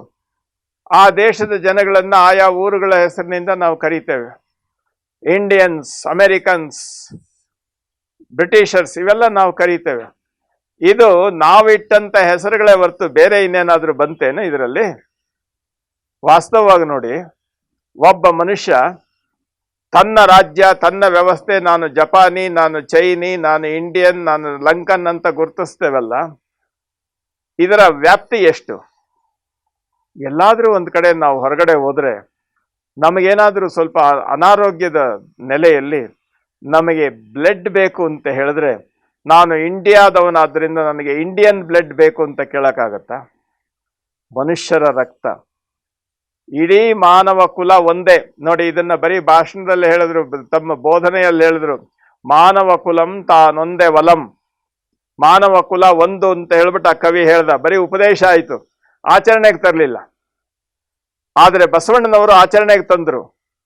ಆದರೆ ಆ ನೆಲೆಯಲ್ಲೂ ಸಹ ನಾವು ಬರ್ತಾ ಬರ್ತಾ ಏನು ಮಾಡ್ತೇವೆ ಅಂದರೆ, ಅದನ್ನು ಹಾಗೆ ವಿಂಗಡಣೆ ಮಾಡಿಕೊಂಡು ಆ ಮೂಲ ತತ್ವದ ಒಂದು ಚಿಂತನೆಯ ಅಲೆಗಳನ್ನು ನಾವು ದೂರ ಇಟ್ಟು ನಾವು ವ್ಯವಹಾರ ಮಾಡ್ಲಿಕ್ಕೆ ಶುರು ಮಾಡ್ತೇವಲ್ಲ, ಇದರ ಪರಿಣಾಮ ಏನು? ಇದನ್ನೆಲ್ಲ ನಾವು ಗಮನಿಸಬೇಕು. ಇವತ್ತು ಬಸವಣ್ಣನವರನ್ನ ಕನ್ನಡದ ಸಾಂಸ್ಕೃತಿಕ ನಾಯಕ ಅಂತ ಹೇಳಿ ನಾವು ಹೇಳಿದ್ದೇವೆ. ಸಾಂಸ್ಕೃತಿಕ ನಾಯಕ ಅಂತ ಹೇಳಿದ್ರೆ ಆತನನ್ನ ಬಹಳ ದೊಡ್ಡವ ಮತ್ತು ಬೇರೆಯವರಿಗೆ ಮಾರ್ಗದರ್ಶನ ಮಾಡ್ತಕ್ಕವನು ಅಂತ ಹೇಳಿ ನಮ್ಮ ಅಭಿಮಾನದ ನುಡಿಗಳಿಂದ ದೊಡ್ಡ ದೊಡ್ಡ ಭಾವಚಿತ್ರಗಳನ್ನು ಹಾಕಿ ಅದರ ಬಗ್ಗೆ ದೊಡ್ಡ ದೊಡ್ಡ ಉಪನ್ಯಾಸಗಳನ್ನು ಮಾಡಿ ನಾವು ಇಷ್ಟು ಗೌರವಿಸಿದ್ದೇವೆ ಅಂತ ನಮ್ಮನ್ನು ನಾವು ಬೆಳೆಸ್ಕೊಳ್ಳಿಕ್ಕೆ ಅದನ್ನು ಆಧಾರವಾಗಿ ಇಟ್ಟುಕೊಳ್ಳೋದಲ್ಲ. ಸಾಂಸ್ಕೃತಿಕ ನಾಯಕ ಬಸವಣ್ಣ ಆಗಬೇಕಾದ್ರೆ ಬಸವಣ್ಣ ಹೇಳ್ತಾರೆ, ಕುವೆಂಪು ಅವರ ಮಾತನ್ನೇ, ಅವರ ಕವಿತೆಯ ಒಂದು ಸಾಲನ್ನು ಉದಾಹರಣೆ ಕೊಡೋದಾದ್ರೆ, ನಾನೇರಿದೆತ್ತರಕ್ಕೆ ನೀನೇರಬಲ್ಲೆಯ ಅಂತ ಒಂದು ಕವನದಲ್ಲಿ ಹೇಳ್ತಾರೆ. ಬಸವಣ್ಣನ ಮಾರ್ಗದಲ್ಲಿ ನಾವು ನಡೀಬೇಕಾದ್ರೆ ಬಸವಣ್ಣನವರ ಹೆಜ್ಜೆಯಲ್ಲಿ ಹೆಜ್ಜೆ ಇಡುವ ಪ್ರಯತ್ನ ಆಗಬೇಕು.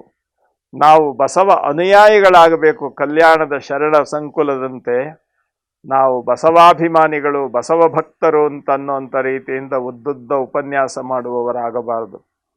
ವಾಸ್ತವವಾಗಿ ಒಂದು ಮಾತು ಹೇಳ್ತೇನೆ, ಅಪ್ಪ ಬಸವಣ್ಣನವ್ರಿಗೂ ಇಂಥ ಒಂದು ಸ್ವಲ್ಪ ಬಿಸಿ ಮುಟ್ಟಿತ್ತು ಅಂತ ಕಾಣುತ್ತೆ. ಅವರೊಂದು ಮಾತು ಹೇಳ್ತಾರೆ, ಎಮ್ಮವರು ಎನ್ನ ಹೊಗಳಿ ಹೊಗಳಿ ಹೊನ್ನ ಶೂಲಕ್ಕಿರಿಸಿದರಯ್ಯ. ಹೊಗಳಿಕೆ ಅನ್ನೋದು ಇದೆಯಲ್ಲ, ಇದು ಚಿನ್ನದ ಶೂಲ, ಅದು ಚುಚ್ಚಿದ್ರೂ ಪ್ರಾಣ ಹೋಗುತ್ತೆ. ನೀ ನನಗೆ ಒಳ್ಳಿತನ ಆದರೆ ನಿನಗೆ ಏನಾದರೂ ನನಗೆ ಉಪಕಾರ ಮಾಡಬೇಕು ಅನ್ನಂಗಿದ್ರೆ ಈ ಹೊಗಳಿಕೆಗೆ ಅಡ್ಡಬಾರ ಧರ್ಮಿ ಅಂತ ಕರೀತಾರೆ. ಹೊಗಳಿಕೆ ಬೇಡ ನನಗೆ ಅಂತ. ಯಾಕೆ ಅಂತಂದ್ರೆ ಹೊಗಳು ಭಟ್ಟರಾಗುವುದು ಬಹಳ ಸುಲಭ.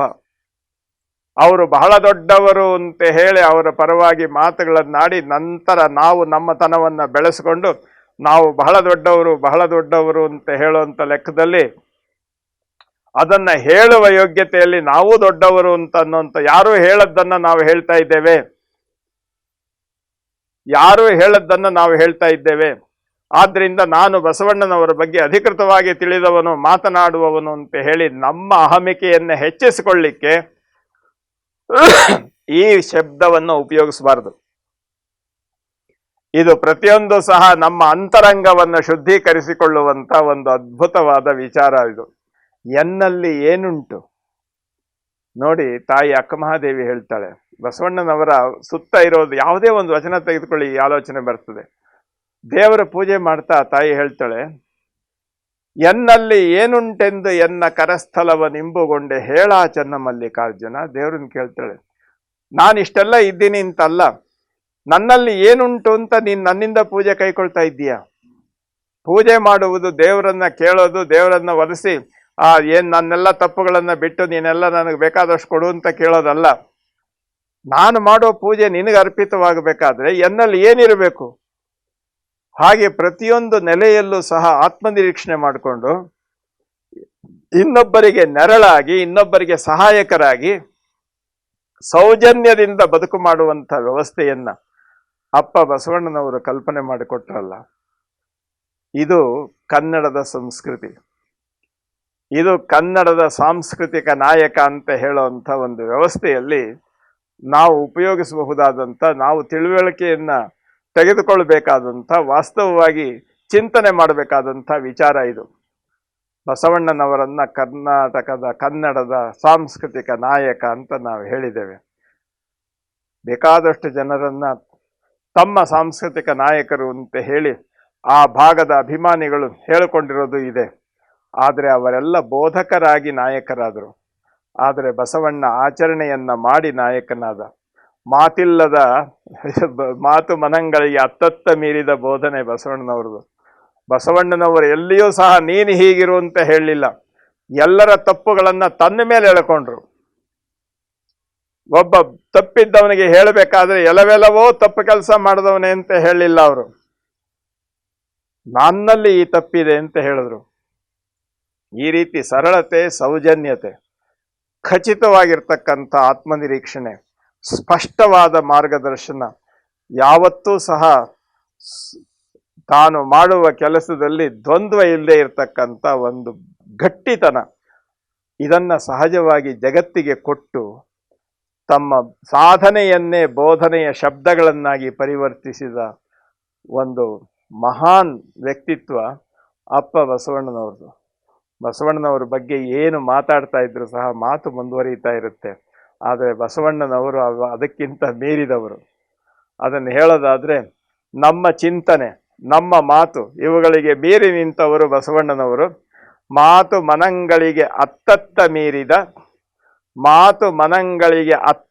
ಮೀರಿದ ಸಾತಿಶಯದ ನಿರುಪಾಧಿಕ ನಿರ್ಮಲ ಜ್ಯೋತಿ ಅಂತ ಹೇಳಿದ್ರೆ ಬಸವಣ್ಣನವರಿಗೆ ಅದು ಸಹಜವಾಗಿ ಅನ್ವಯ ಆಗುತ್ತೆ. ನಮ್ಮ ಮಾತುಗಳಿಂದ ಅವರನ್ನು ಅಳತೆ ಮಾಡ್ಲಿಕ್ಕಾಗೋಲ್ಲ, ನಮ್ಮ ಮನಸ್ಸಿನಿಂದ ಕಲ್ಪನೆ ಮಾಡೋಕ್ಕಾಗೋಲ್ಲ. ಯಾಕೆಂದರೆ ನಮ್ಮ ಮನಸ್ಸು ನಮ್ಮ ಕೃತಿ ಮತ್ತು ಆಚರಣೆಗಳ ನಡುವೆ ಸಹಜವಾಗಿರುವಂಥ ಸಮನ್ವಯತೆಯನ್ನು ರೂಪಿಸಿಲ್ಲ.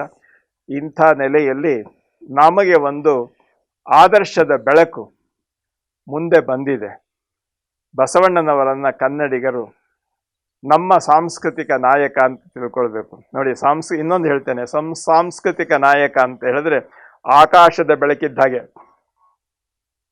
ಪ್ರಪಂಚದ ಯಾವುದೇ ನೆಲೆಯಲ್ಲಿದ್ದರೂ ಸಹ ಎಲ್ಲರಿಗೂ ಬೆಳಕು ಕೊಡ್ತಕ್ಕಂಥ, ಎಲ್ಲಿಯೂ ಅದರಲ್ಲಿ ಪರಸ್ಪರ ಹೆಚ್ಚು ಕಡಿಮೆ ಮಾಡದೇ ಇರತಕ್ಕಂಥ ಒಂದು ವ್ಯಕ್ತಿತ್ವ ಇದೆಯಲ್ಲ, ಇದು ಸಾಂಸ್ಕೃತಿಕ ನೆಲೆ. ಇದನ್ನು ನಾವು ವಿಶೇಷವಾಗಿ ಅರ್ಥ ಮಾಡ್ಕೊಳ್ಬೇಕು. ಬರೀ ನಮ್ಮೂರಿಗೆ ಇನ್ನೊಬ್ಬರಿಗೆ ಅಂತಲ್ಲ, ನಮ್ಮ ಮನೆಯಲ್ಲಿ ಹಚ್ಚಿದ ದೀಪ ನಮ್ಮ ಮನೆಗೆ ಅಷ್ಟೇ ಸೀಮಿತ. ಆದರೆ ಸೂರ್ಯ ಇಡೀ ಜಗತ್ತಿಗೆ ಬೆಳಕಾಗ್ತಾನೆ. ಅದೇ ರೀತಿಯಲ್ಲಿ ಯಾವುದೇ ಒಂದು ವ್ಯತ್ಯಾಸವಿಲ್ಲದೆ, ಭೇದವಿಲ್ಲದೆ ಎಲ್ಲರೊಳಗೊಂದಾಗಿ ಎಲ್ಲರಿಗೆ ಬೇಕಾಗಿ ಬದುಕನ್ನು ಮಾಡುವುದನ್ನು ಸಕಲ ಜೀವಾವಳಿಗೆ ಲೇಸ ಬಯಸುವುದು ಅಂತ ಅಪ್ಪ ಬಸವಣ್ಣ ಹೇಳಿದ್ರು. ಆ ಮಾರ್ಗದಲ್ಲಿ ನಮ್ಮನ್ನು ನಾವು ತೊಡಗಿಸ್ಕೊಳ್ಳಿಕ್ಕೆ ಅಪ್ಪ ಬಸವಣ್ಣನನ್ನು ನಾವು ಆದರ್ಶ ಅಂತ ಗುರುತಿಸಿದ್ದೇವೆ. ಆದರ್ಶ ಹೌದು, ಆದರೆ ಆದರ್ಶವನ್ನು ನಾವು ನಡೆದು ತೋರಿಸ್ಬೇಕಾಗ್ತದೆ. ಬಸವಣ್ಣನವರೇ ಒಂದು ವಚನದಲ್ಲಿ ಹೇಳ್ತಾರೆ, ಬೆಳಗಿನ ಮುಂಜಾನೆಯ ಮಾಗಿಯ ಬಿಸಿಲು ದೇಹಕ್ಕೆ ಬಹಳ ಹಿತವಾಗಿರ್ತದೆ. ಚಳಿಗಾಲದಲ್ಲಿ ಚಳಿ ಜಾಸ್ತಿ ಆದಾಗ ಬಿಸಿಲು ಬಂದರೆ ಆಹಾಹ, ಬಿಸಿಲಿನಲ್ಲಿ ಓಡಾಡೋದು ನಮಗೊಂದು ಖುಷಿ. ಮುಂಜಾನೆಯ ಮಾಗಿಯ ಬಿಸಿಲು ಶರೀರಕ್ಕೆ ನಮಗೆ ಹಿತವಾಗಿ ಕಾಣುತ್ತದೆ. ಮಧ್ಯಾಹ್ನದ ಸುಡು ಬಿಸಿಲು ನೆತ್ತಿ ಸುಡುತ್ತದೆ. ಹಾಗೆ ಬಸವಣ್ಣನವರ ಬಗ್ಗೆ, ಬಸವಣ್ಣನವರು ಅಷ್ಟು ಎತ್ತರ, ಅಷ್ಟು ದೊಡ್ಡವರು, ಹಾಗೆ ಹೀಗೆ ಅಂತ ಹೇಳಿ ನೂರಾರು ಜನ ಮೆಚ್ಚುವಂತೆ ಚಪ್ಪಾಳೆ ಹೊಡೆಸ್ಕೊಂಡು ಮಾತನಾಡುವಂಥದ್ದು ಇದೆಯಲ್ಲ, ಇದು ಮುಂಜಾನೆಯ ಮಾಗಿಯ ಬಿಸಿಲಿದ್ದ ಹಾಗೆ. ಆದರೆ ಅದರಂತೆ ನಾವು ಹೆಜ್ಜೆ ಇಟ್ಟು ಅದರಿಂದ ಬರ್ತಕ್ಕಂಥ ಎಲ್ಲ ಸವಾಲುಗಳನ್ನು ಸ್ವೀಕರಿಸಿ ನಾವು ಆ ಮಾರ್ಗದಲ್ಲಿ ನಡೆಯೋದಿದೆಯಲ್ಲ, ಇದು ಮಧ್ಯಾಹ್ನದ ಬಿಸಿಲಿದ್ದಂತೆ. ಇದನ್ನೂ ಸಹ ಸೂಕ್ಷ್ಮವಾಗಿ ಅವರು ಹೇಳ್ತಾರೆ. ಈ ಲೆಕ್ಕದಲ್ಲಿ ನಮ್ಮ ಬದುಕನ್ನು ಬೆಳಕಾಗಿಸಿಕೊಳ್ಳುವತ್ತ ನಮ್ಮ ಮಾರ್ಗದರ್ಶನದ ನೆಲೆಯಲ್ಲಿ ಸಹಜವಾದ ರೀತಿಯಲ್ಲಿ ತಾವು ಬೆಳೀಬೇಕು. ಇದು ಸರ್ಕಾರ ನಮಗೆ ಕೊಟ್ಟ ಸೂಚನೆ ಅಂತ ಅಷ್ಟೇ ನಾನು ತಿಳ್ಕೊಳ್ಳುವಂಥದ್ದು. ಬಸವಣ್ಣನವರು ಸಾಂಸ್ಕೃತಿಕ ನಾಯಕ. ಹಾಗಾದರೆ ನಮಗೆ ಇನ್ನೂ ಒಂದು ಹೆಮ್ಮೆ ಇದೆ. ಹಾಗಾದರೆ ಹೇಗೆ ಬದುಕಬೇಕು, ಬದುಕು ಮತ್ತು ನುಡಿ ಯಾವ ರೀತಿ ಸೇರ್ತದೆ ಅಂತ ಅನ್ನೋದನ್ನು ಪ್ರಪಂಚಕ್ಕೆ ಹೇಳಲಿಕ್ಕೆ ಇವತ್ತು ಬಸವಣ್ಣನವರ ಮಾತುಗಳು ಅವಕಾಶ ಆಗಿದೆ. ಬಸವ ಸಮಿತಿ ಬಸವಣ್ಣನವರು ಮತ್ತು ಅವರ ಅನುಯಾಯಿಗಳಾದ ಶರಣರ ವಚನಗಳನ್ನು 37 ಭಾಷೆಗಳಲ್ಲಿ ಈಗಾಗಲೇ ಜಗತ್ತಿಗೆ ಪರಿಚಯ ಮಾಡಿಕೊಡುವಂಥ ನೆಲೆಯಲ್ಲಿ ಎಲ್ಲರೂ ಕೌತೂಹಲದಿಂದ ಇದನ್ನು ನೋಡ್ತಾ ಇದ್ದಾರೆ. ಇದು ಮಾನವೀಯತೆಯ ಒಂದು ರಸಗಟ್ಟಿ, ಮಾನವೀಯತೆಯ ಒಂದು ಖಜಾನೆ ಅಂತ ನೋಡುವಂಥ ವಿಚಾರ ಸೃಷ್ಟಿಯಾಗ್ತಾ ಇದೆ.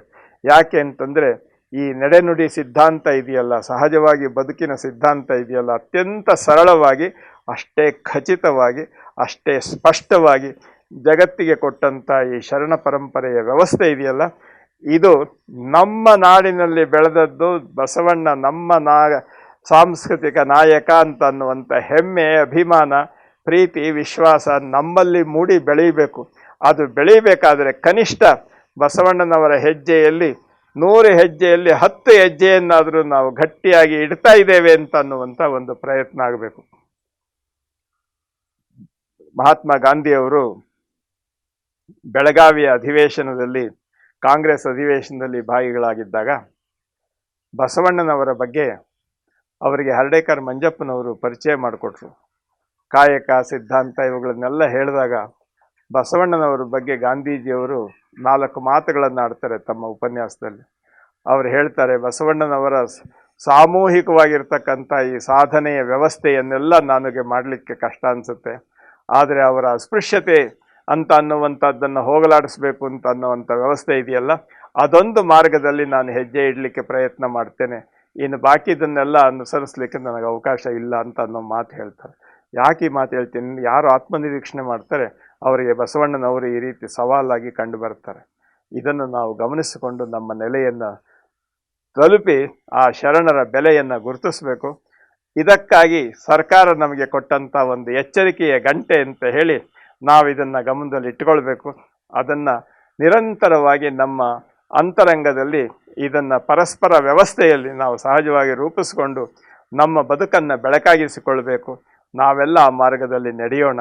ಇದಕ್ಕಾಗಿ ನಮ್ಮ ಚಿಂತನೆ ಸಹಜವಾಗಿ ಬರಲಿ ಅಂತ ಅನ್ನುವಂಥ ಮಾತನ್ನು ಈ ಸನ್ನಿವೇಶದಲ್ಲಿ ಹೇಳಿ ನಾನು ಇವತ್ತಿನ ನನ್ನ ಚಿಂತನೆಗೆ ನಾನು ನೆಲೆಯನ್ನು ಅದನ್ನು ಬಸವಣ್ಣನವರ ಶ್ರೀಪಾದಕ್ಕೆ ಒಪ್ಪಿಸಿ, ಎನ್ನ ತಪ್ಪುಗಳ ಅನಂತ ಕೋಟಿ, ನಿಮ್ಮ ಸೈರಣೆಗೆ ಲೆಕ್ಕವಿಲ್ಲ ಅಂತ ಹೇಳಿ ನಾನು ಅದನ್ನು ಬಸವಪಾದಕ್ಕೆ ಅರ್ಪಿಸಿ ನನ್ನ ಮಾತನ್ನು ಮುಗಿಸ್ತೇನೆ. ಸರ್ವರಿಗೂ ಶರಣಾರ್ಥಿ.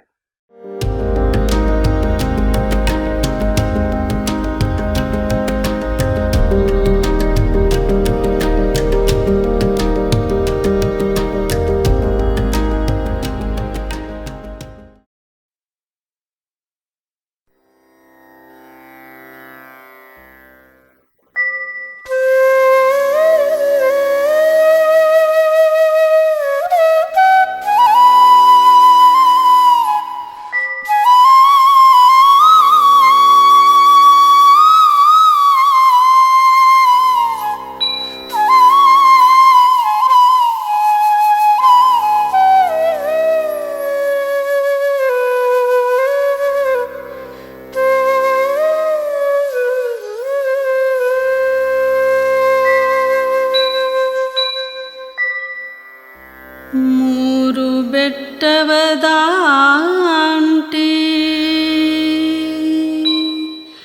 ಮುಕ್ತಿರಾಜವ ಕೂಡಿ ತೋರುವ ಶಿಖಿ ಕರ್ಪೂರ ಯೋಗದಂತೆ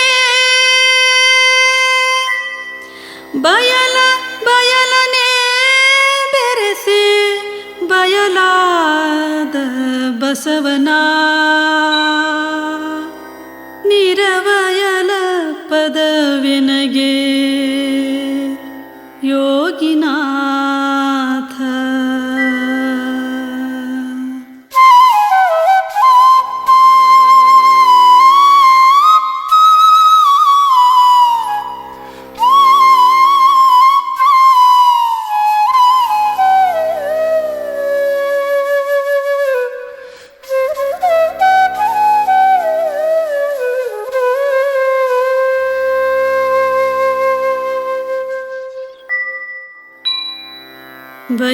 ಬಯಲನೆ ಬೆರೆಸಿ ಬಯಲಾದ ಬಸವ